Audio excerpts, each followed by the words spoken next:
Laudetur Jesus Christus, Vatican and World News.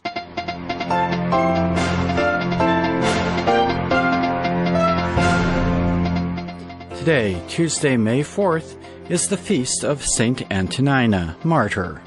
And these are today's headlines. Pope Francis calls for financial markets to protect ordinary people in his prayer intention for the month of May. Dozens of people have been killed in an attack on a village in Burkina Faso.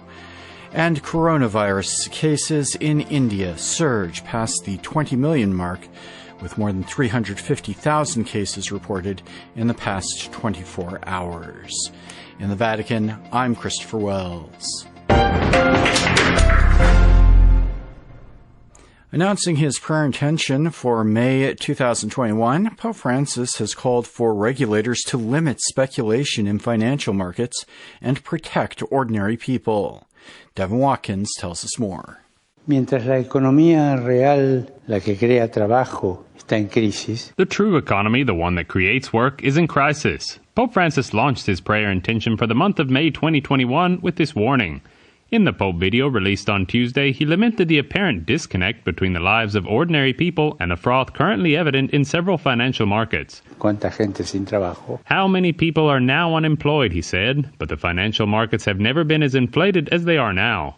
The Pope went on to note that high finance, if unregulated and left to its own devices, becomes pure speculation driven by various monetary policies. Esta situación es insostenible. This situation is unsustainable, and it is dangerous, he said. So that the poor do not suffer painful consequences from this system, financial speculation must be carefully regulated.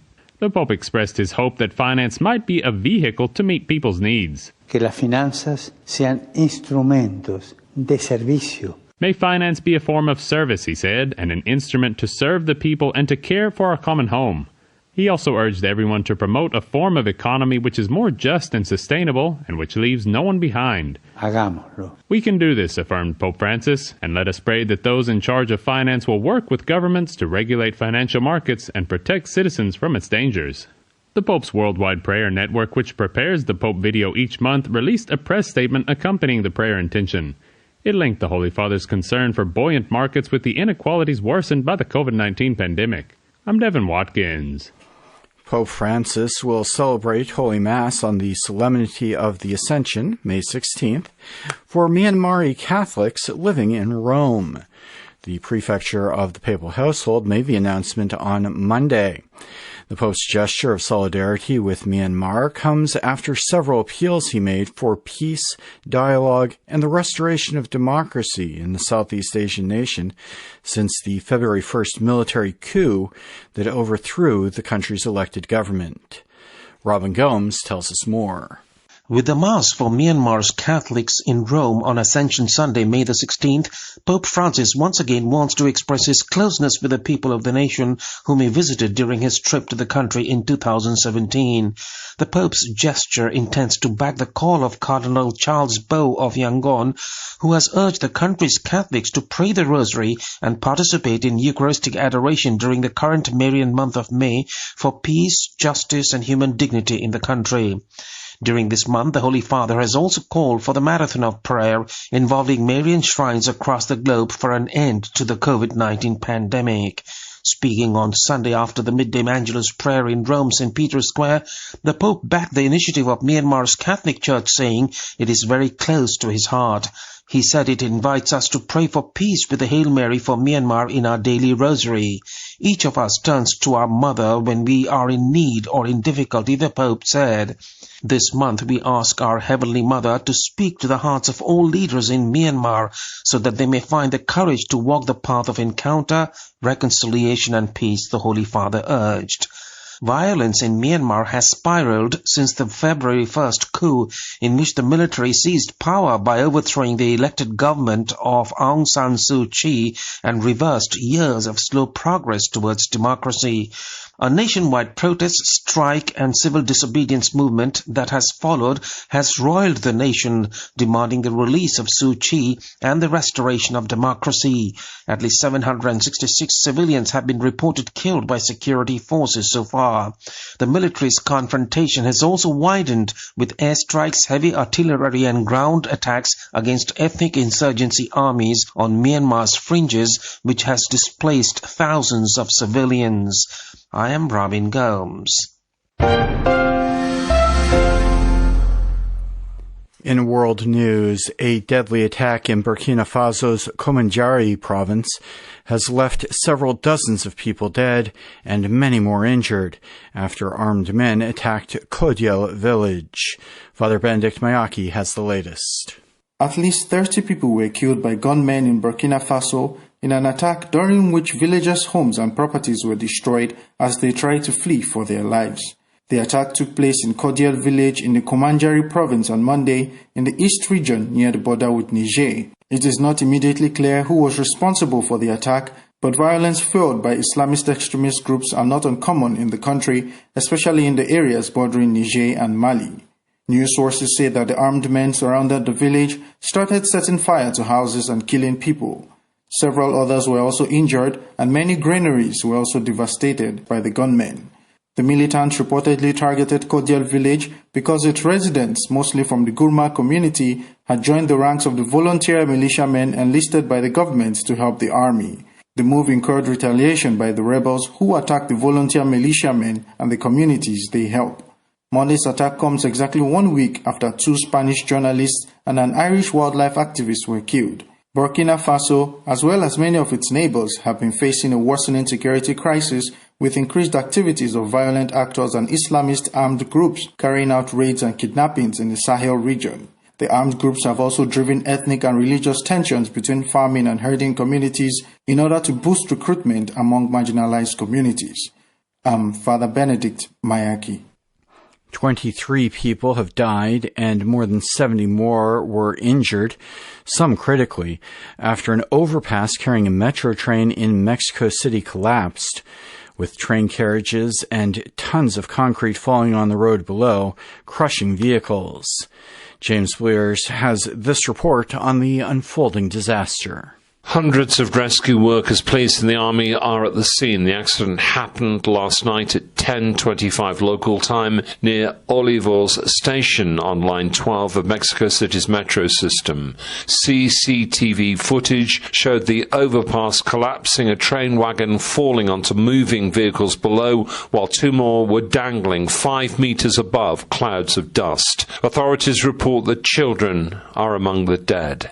Rescue work had to be suspended for a while because of the unstable carriages and structure. Firemen were climbing into the carriages from ladders. The collapsed wagons and concrete blocks form a grotesque V-shape. A large crane has been brought in to do some of the heavy lifting. Some passengers had managed to escape through windows. One person was extracted from a crushed car below and rushed to hospital. Some of the injured are in critical condition in hospital. Others are undergoing emergency surgery. The accident happened on Line 12 of the metro system, which in its entirety carries more than 5 million passengers daily. The mayor of Mexico City, Claudia Sheinbaum, who's at the scene, says that it appears that a girder supporting the overpass, which was built 10 years ago, gave way. Witnesses say they saw and heard a rumbling, a shuddering, the collapse, and then a deathly silence. An investigation's underway into the causes of the collapse. Many structures in Mexico City were cracked and weakened during the 2017 earthquakes. For Vatican Radio, James Blears reporting. Coronavirus cases in India have surged past the 20 million mark, while hospitals continue to face a shortage in oxygen supplies. Lydia O'Kane tells us more. India continues to be ravaged by the invisible enemy that is COVID-19. Harrowing scenes have shown patients dying in ambulances while grieving relatives look on. Hospitals cry out for more oxygen supplies and extra beds. In New Delhi, medical centres have been taking to social media in order to get supplies. Burying the dead is also a cause for concern as officials try to find more sites for cremations due to the overwhelming wave of COVID deaths. Cases on Tuesday surged past 20 million, with 357,229 new cases reported in the last 24 hours. Health Ministry data also showed that the virus has claimed the lives of 222,408 people here. Prime Minister Narendra Modi's government is resisting a national lockdown due to economic concerns, but opposition leader Rahul Gandhi is pressing for the country to be shut down in order to save lives. However, amid this grim situation, the Federal Health Ministry offered a glimmer of hope on Monday, saying that COVID-19 cases in some regions were plateauing and that cases could peak by Wednesday. While cases continue to rise in India, there has been a drop in the number of people being vaccinated due to problems with delivery and supplies. India's government has been accused of complacency over its vaccine strategy. It has also refused to allow companies such as Pfizer to register its vaccine in India, while it insists on carrying out local trials for foreign jabs. As the COVID crisis continues unabated in India, international aid is arriving. Medical equipment from the United States landed on Tuesday, which included 545 oxygen concentrators. The UK, France and Germany have also pledged aid for the country. I'm Lydia O'Kane. Preparations have begun for next year when on May 3rd, 2022, the Pontifical Mission Societies will mark the 200th anniversary of their official foundation as the Association for the Propagation of the Faith. It's also the 100th anniversary of the motu proprio Romanorum Pontificum, by which Pope Pius XI recognized the society as pontifical. Francesca Merlo tells us more.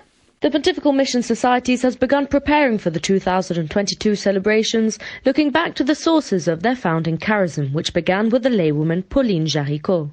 Born in Lyon in France on the 22nd of July 1799, Pauline Jaricot suffered a fall that caused her serious physical damage and therefore a somewhat difficult growth.